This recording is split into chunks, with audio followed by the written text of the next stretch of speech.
Students, Narayan Ghosh education channel আবার চলে এসেছি বাংলার একটা পেজ নিয়ে এবিটিএ থেকে। আজকের মডেল 3 পৃষ্ঠা 89। তো চলো বন্ধুরা আজকে ভিডিও শুরু করি। বন্ধুরা, আজকের পেজ 89, বাংলার মডেল 3। প্রথম প্রশ্ন, ক্রমশ ও কথাটা ছড়িয়ে পড়ে কোন কথা? না কারেকশনের কথা। লোকটি কাশিতে কাশিতে আসিল। লোকটি হচ্ছে গিরিশ মহাপাত্র। নদের চাঁদ নদীকে দেখেনি 5 দিন। সভ্যতার শেষ পূর্ণ বাণীটি হচ্ছে ক্ষমা করো। পরের প্রশ্ন, তারা আর স্বপ্ন দেখতে পারল না। তারা হলো শান্ত হলো দেবতারা। পরের প্রশ্ন, সমুদ্র নিপতি সুতা বলতে এখানে পদ্মাকে বলা হয়েছে। পরের প্রশ্ন, লেখকরা অনবরত তা দিয়ে লিখে চলেছেন। এখানে টাইপরাইটারের কথা বলা হয়েছে। তারও ছিল ফাউন্টেন পেনের নেশা। কার? না শরৎচন্দ্রের।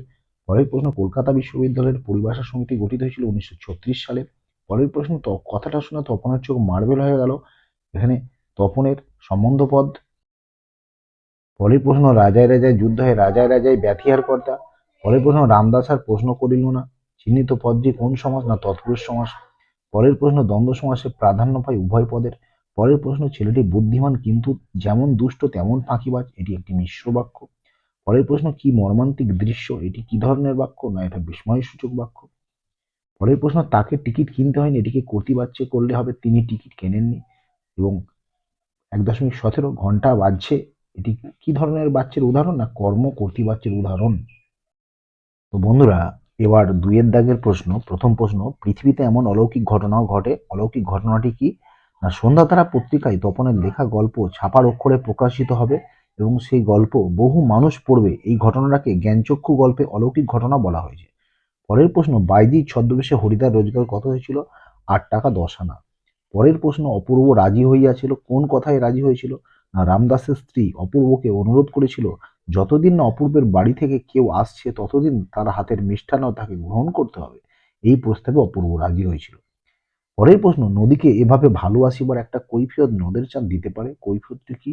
না নদের চাঁদের নদীর ধারে জন্ম হবার কারণে নদীর প্রতি তার অকৃত্রিম ভালোবাসা ছিল।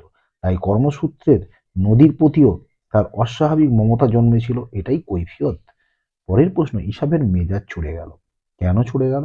না অদল বদল গল্পে বন্ধু অমৃতকে যখন কালিয়া জোর করে কুস্তি খেলার ছলে খোলা মাঠে ছুঁড়ে ফেলে দিয়েছিল এবং ছেলের দল আনন্দে চেঁচিয়ে উঠল, তা দেখে ইসাবের মেজাজ চড়ে গেল।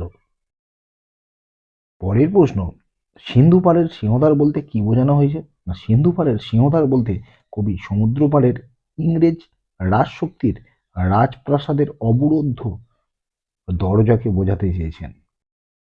পরের প্রশ্ন, অস্ত্রের বিরুদ্ধে গান কবিতায় কবি হাত নাড়িয়ে কি তাড়ান? না কবি হাত নাড়িয়ে বন্দুকের গুলি বা বুলেট তাড়ান। পরের প্রশ্ন, প্রদোষকাল শব্দের অর্থ কি? না প্রদোষকাল শব্দের অর্থ সন্ধ্যাবেলা। পরের প্রশ্ন, তারপর যুদ্ধ হলো। যুদ্ধ কিভাবে হলো? না পাবলো নেরুদার অশোকী একজন কবিতায় যুদ্ধ এসেছিল রক্তের এক আগ্নেয় পাহাড়ের মতো।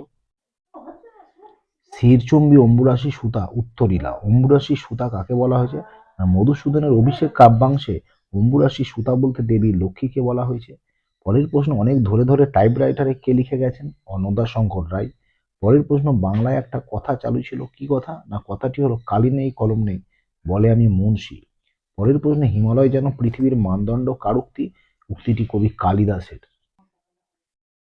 কোন দোষ থেকে মুক্ত না হলে বাংলা বৈজ্ঞানিক সাহিত্য সুপ্রতিষ্ঠিত হবে না? দোষটি হলো বিজ্ঞান আলোচনার রচনা পদ্ধতি আয়ত্ত করতে না পারার কারণে লেখকদের ভাষা আড়ষ্ট ও ইংরেজির অনুবাদ আক্ষরিক হয়ে পড়ে। ব্যাকরণ থেকে প্রশ্ন প্রথম, সমধাতুজ কর্ম কাকে বলে? ক্রিয়া ও কর্ম একই ধাতু থেকে নিষ্পন্ন হলে তাদের সমধাতুজ কর্ম বলে। যেমন সে কি ঘুম ঘুমালো। পরের প্রশ্ন, সম্বন্ধ পদ কারক নয় কেন? কারণ সম্বন্ধ পদের সঙ্গে ক্রিয়াপদের সরাসরি কোনো সম্পর্ক নেই, তাই সম্বন্ধ পদ কারক নয়। পরের প্রশ্ন, বহুব্রী শব্দের অর্থ কি? বহুব্রী শব্দের অর্থ বহুব্রী অর্থাৎ ধান আছে যার। সন্ধি ও সমাসের একটি পার্থক্য লেখো। বর্ণে বর্ণে মিলনে সন্ধি হয়, পদে পদে মিলনে সমাস হয়। পরের প্রশ্ন, বাক্য নির্মাণের কয়টি শর্ত কি কি? না বাক্য নির্মাণের 3টি শর্ত, যোগ্যতা, আসক্তি এবং আকাঙ্ক্ষা। পরের প্রশ্ন, অমৃতের জবাব আমাকে বদলে দিয়েছে জটিল বাক্য। অমৃত যে জবাবটা দিয়েছে তাতে আমি বদলে গেছি। পরের প্রশ্ন, সে কোনো উত্তর দিল না অস্ত্রর্থক বাক্য, সে চুপ থাকলো। পরের প্রশ্ন, কর্ম কর্তৃবাচ্যের একটি উদাহরণ দাও। শঙ্খ বাজে। পরের প্রশ্ন, তথা কন্যা থাকে সর্বক্ষণ, ভাববাচ্যে কি হবে? না তথা কন্যার সর্বক্ষণ থাকা হয়। পরের প্রশ্ন এবং আজকে শেষ প্রশ্ন, তির্যক বিভক্তি কাকে বলে? উদাহরণ দাও।